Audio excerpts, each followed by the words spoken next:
हमारे मन में गंदे विचार क्यों आते हैं? हम नहीं चाहते पर फिर भी हमारे मन में गंदे विचार आते रहते हैं। लेकिन क्यों? मन ही हमारा सबसे बड़ा दोस्त और मन ही हमारा सबसे बड़ा शत्रु है। जब हम अपने मन के हिसाब से चलते हैं तो मन हमें भटका देता है, और जब हम मन को संतुलित कर लेते हैं तो हम अपनी जिंदगी में सब कुछ पा लेते हैं। हम अपने मन में आने वाले गंदे विचारों को रोकने की कोशिश करते हैं, पर जितना हम रोकते हैं उतने ये विचार हमारे अंदर प्रवेश करते जाते हैं। आप जिस चीज से जितना दूर भागोगे उतनी ही वह चीज आपके पास आएगी। इसीलिए उस चीज से भागो मत, बल्कि उस पर संतुलन कायम रखो। एक बार एक युवक गौतम बुद्ध के पास आया और गौतम बुद्ध से बोला, हे बुद्ध, मेरे मन में इतने गंदे विचार क्यों आते हैं? मैं नहीं चाहता कि मेरे मन में गंदे विचार आएं, पर मेरे मन में हमेशा काम वासना के विचार चलते रहते हैं और मैं इनके बारे में सोच सोच कर बहुत परेशान हूं। मेरी ऊर्जा और समय ये सब सोचने में ही नष्ट हो जाते हैं, और ये सब विचारों की वजह से मैं कभी कभी शांत नहीं रह पाता और मैं हमेशा ही स्त्रियों को देखकर मोहित हो जाता हूं, अपने आप को रोक ही नहीं पाता। बुद्ध मुस्कुराए और उन्होंने उस युवक से पूछा, क्या तुम्हें पता है कि यह काम वासना होती क्या है? फिर लड़के ने उत्तर दिया और कहा, बुद्ध, मुझे तो नहीं पता कि काम वासना होती क्या है, परंतु हां, ये जो भी है बहुत बुरी चीज है। फिर बुद्ध ने उस युवक से कहा, सबसे पहले तो तुम्हें यह समझना है कि प्राकृतिक रूप से जो भी चीज हमारे अंदर है वह बुरी नहीं है। हमारे जीवन में उसकी कुछ न कुछ जरूरत होती है।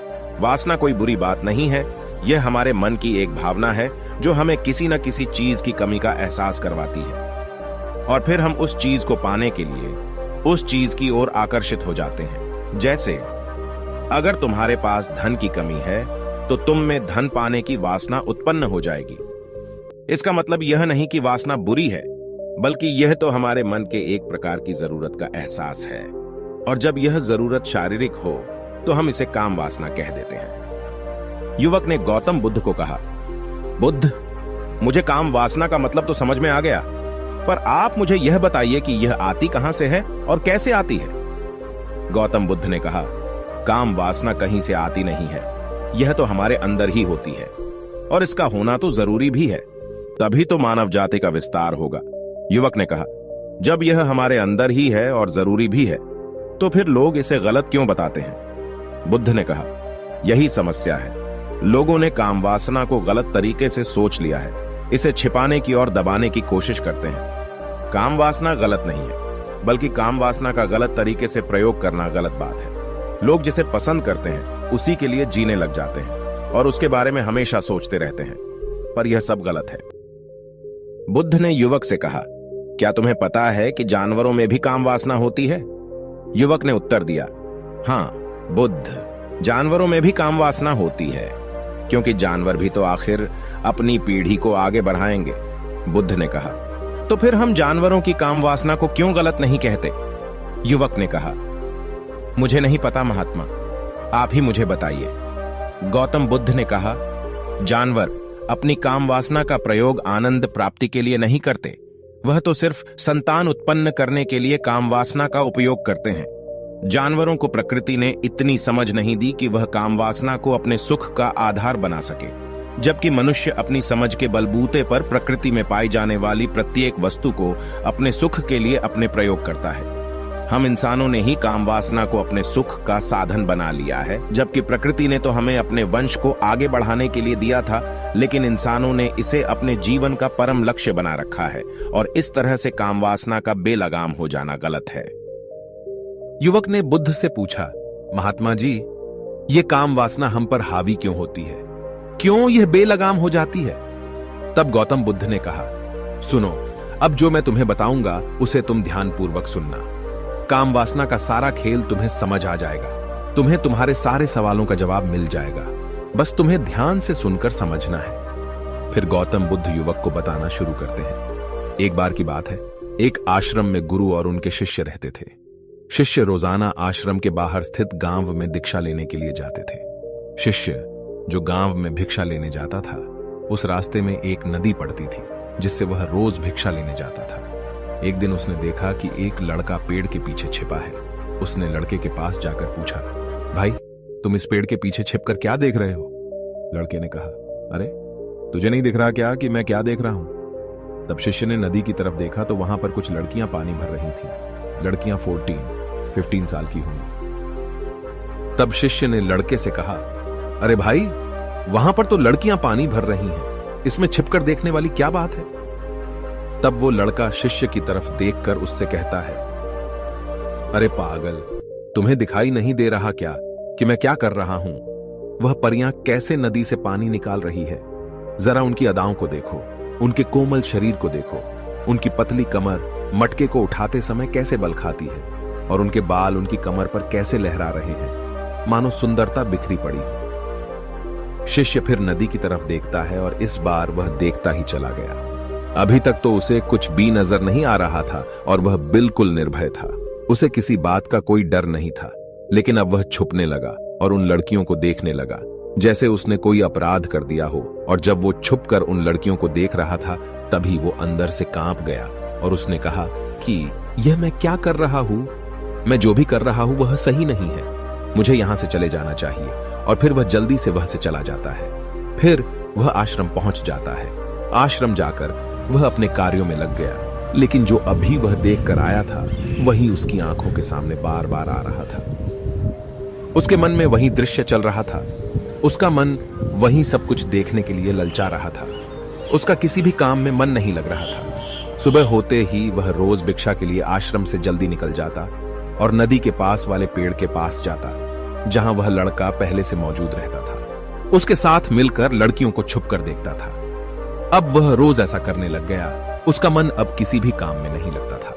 वह हमेशा किसी न किसी प्रकार के विचारों में उलझा रहता था। वह आश्रम के कार्यों को भी ठीक ढंग से नहीं कर पा रहा था। न वह ठीक से सो पाता था और न ठीक से खाना खा पाता था। उसका मन बेचैन सा रहता था। उसका मन बार बार उन लड़कियों के सौंदर्य को देखने चलता था। जब गुरु भिक्षा देते तब भी उसका मन कहीं और विचार। गुरु ने अपने शिष्य की इन हरकतों को देखा। तब एक दिन गुरु ने शिष्य को अपने पास बुलाया और कहा, आज से मैं भी तुम्हारे साथ भिक्षा मांगने चलूंगा। तुम और मैं साथ साथ भिक्षा मांगने चलेंगे। तभी शिष्य ने गुरु को मना करते हुए बोला, नहीं गुरुदेव, आप परेशान क्यों हो रहे हो? मैं अकेले ही ठीक से भिक्षा मांग सकता हूं। गुरु ने शिष्य से कहा, ठीक है, तुम अकेले ही भिक्षा मांगने जाओ। इसके बाद शिष्य भिक्षा मांगने निकल गया। शिष्य के जाने के बाद गुरु भी आश्रम से निकल गए और शिष्य का पीछा करने लगे कि वह कहां जाता है, किससे मिलता है। यह सब देखने के लिए उसके पीछे पीछे चलने लगे।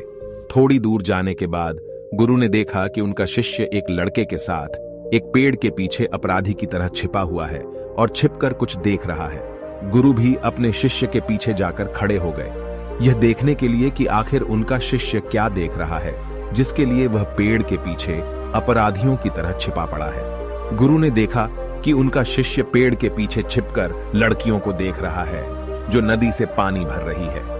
तभी गुरु ने शिष्य से कहा, क्या तुम लड़कियों से भी भिक्षा लोगे? गुरु की आवाज सुनकर शिष्य का मन घबराया और उसके पसीने छूटने लगे। वह थर थर कांप रहा था, जैसे किसी चोर को पकड़ते समय रंगे हाथों पकड़ लिया हो। उसकी हालत खराब हो गई। वह कुछ भी नहीं बोल पा रहा था। वह लड़का जो शिष्य के साथ था वहां से भाग गया, जिससे शिष्य और भी घबरा गया था। उसके मुंह से कुछ टूटे फूटे शब्द ही निकल रहे थे। वह अपने गुरु से भी नजर मिलाने का साहस नहीं कर पा रहा था। गुरु ने शिष्य की ओर देखा और कहा, मेरा शिष्य तो निर्भय है, उसे तो किसी भी चीज का डर नहीं है, लेकिन ये क्या, तुम तो डर के मारे कांप रहे हो। शिष्य ने गुरु से कहा, मुझे माफ कर दो, इसमें मेरा कोई दोष नहीं है। उस लड़के ने मुझे बहका दिया था, लेकिन मैं आपसे वादा करता हूं कि आज के बाद मैं कभी दोबारा ऐसा नहीं करूंगा। मुझे माफ कर दो। गुरुदेव ने कहा कि कोई बात नहीं, पर इस बात का तुम ध्यान रखो कि हम जैसी संगति करते हैं वैसा ही फल हमें प्राप्त होता है। हम जैसे संगति करते हैं उनके विचार हमारे अंदर प्रवेश करते हैं। इसीलिए अच्छी संगति करो ताकि तुम्हारे अंदर अच्छे विचार प्रवेश करें। फिर गुरु और शिष्य आश्रम लौट आए और फिर से आश्रम के कार्यों पर ध्यान देने लगे। उसने उस रास्ते को छोड़ दिया और दूसरे रास्ते से जाने लगा।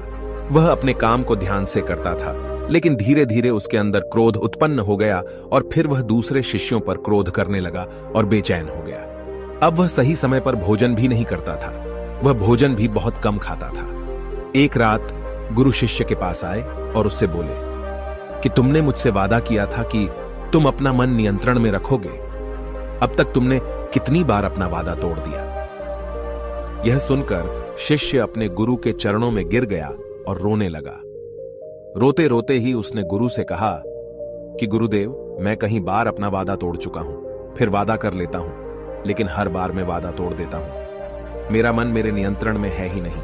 मैं बहुत कोशिश करता हूं कि मैं अपने मन से सारे बुरे विचारों को निकाल दूं, लेकिन मैं चाहकर भी ऐसा नहीं कर पा रहा हूं। फिर गुरु ने शिष्य को कहा, चलो मेरे साथ। गुरु शिष्य को आश्रम के बगीचे में लेकर गए और शिष्य से कहा, देखो यहां पर कुछ नालियां बनी हुई है जिससे नदी का पानी इन पौधों तक आ रहा है, और यह पानी निरंतर भाव से बह रहा है। क्या तुम इस पानी के बहाव को रोक सकते हो? शिष्य ने कहा, हां गुरुदेव, मैं इस बहाव को रोक सकता हूं। फिर शिष्य ने मिट्टी उठाकर उस नाली के छोर पर डाल दी। वह पानी थोड़ी देर के लिए रुक गया और फिर थोड़ी देर बाद उस रेत के ऊपर से पानी आया। गुरु ने शिष्य से कहा, अरे ये क्या, ये पानी तो रुका ही नहीं। फिर से उसने कुछ कंकर पत्थर उठाकर उसे नाली में डाल दी और फिर थोड़ी देर के लिए पानी रुक गया, लेकिन फिर थोड़ी देर बाद ही उन कंकर पत्थरों के ऊपर से पानी निकल आया। गुरु ने कहा, शिष्य यह क्या हुआ? पानी तो फिर से आ गया। तुम तो बोल रहे थे कि तुम इसे रोक दोगे। क्या हम किसी चीज को पूरी तरह से रोक सकते हैं? तब शिष्य ने कहा, कोई बात नहीं गुरुदेव, मैं इस पानी को तो रोक कर आपको दिखाऊंगा। फिर उसने एक बड़ा सा पत्थर लेकर आया और उसे नाली पर डाल दिया। पानी रुक गया। तब शिष्य ने गुरु से कहा, देखा गुरुदेव, मैंने कहा था ना कि पानी को मैं रोक दूंगा। मैंने पानी को रोक दिखाया। आपकी बात मैंने पूरी कर दी। गुरु मुस्कुराए और बोले, अच्छा जरा ध्यान से देखो, पानी रुक गया है क्या?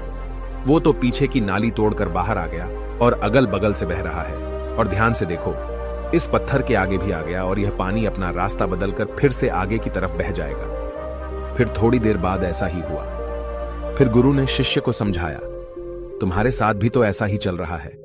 तुम बार बार प्रयास कर रहे हो, बड़े से बड़ा प्रयास कर रहे हो, पर हर बार तुम्हारा प्रयास टूट रहा है और यह हमेशा टूटता ही रहेगा। यह पत्थर तुम्हारा प्रयास है और यह पानी तुम्हारे विचार। तुम कितना भी बड़ा पत्थर रख लो, लेकिन पानी तो अपना रास्ता बना ही लेगा। यह देखकर शिष्य ने पूछा, हे गुरुदेव, क्या कोई तरीका नहीं है जिससे मैं गंदे विचारों से बाहर निकल सकूं? गुरु ने कहा, एक तरीका है। यह पानी जिस नदी से आ रहा है, तुम वहां से इस पानी का रास्ता ही बदल सकते हो। गुरु शिष्य को एक नदी के पास ले गए जहां से उस बगीचे में पानी आ रहा था। गुरु ने शिष्य से कहा, वो पानी इसी नदी से जा रहा है। अगर हम यहीं से उसका रास्ता बंद कर दें जहां से पानी बगीचे में जा रहा है, तो क्या हम पानी को रोक नहीं सकते? शिष्य ने कहा, हाँ गुरुदेव, अवश्य ऐसा हो सकता है। मैं इस पानी को यहीं से बंद कर देता हूं। तब आगे की नाली में पानी जाएगा ही नहीं और फिर बगीचे में पानी ही नहीं जाएगा। फिर गुरु ने कहा, शिष्य अगर पानी बगीचे में नहीं जाएगा तो पेड़ पौधों को पानी कहां से मिलेगा? उन पेड़ पौधों को तो पानी की आवश्यकता है। फिर शिष्य ने विचार किया और कहा, मेरे मन में तो यह बात आई ही नहीं, इस पानी का बगीचे में जाना जरूरी भी है। गुरु ने कहा, और उन पेड़ पौधों में कुछ ऐसे हैं जिनको रोज पानी की आवश्यकता है, वो तो मुरझाकर मर ही जाएंगे। पानी तो हमें खोलना ही होगा। शिष्य ने गुरु की बात सुनकर पानी का रास्ता खोल दिया। तब गुरु ने पूछा, अगर हम इस नदी के पूरे पानी को बगीचे की तरफ मोड़ दें तो क्या होगा?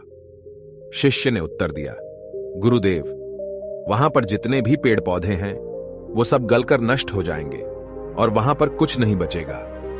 गुरु मुस्कुराए और बोले, तुम इस बात को समझो, हमें किसी भी चीज को रोकना नहीं है, बस हमेशा संतुलन बनाए रखना है। कम पानी से भी पौधे नष्ट होते हैं और ज्यादा पानी से भी पौधे नष्ट होते हैं। हमारा जीवन संतुलन से ही चलता है। गुरु ने शिष्य से कहा, अगर मैं तुम्हें कुछ कहूं कि तुम आम के बारे में मत सोचो, तो तुम्हारे मन में सबसे पहले किसका चित्र आएगा? शिष्य ने बोला, गुरुदेव, मेरे मन में तो पहला चित्र आम का ही आएगा।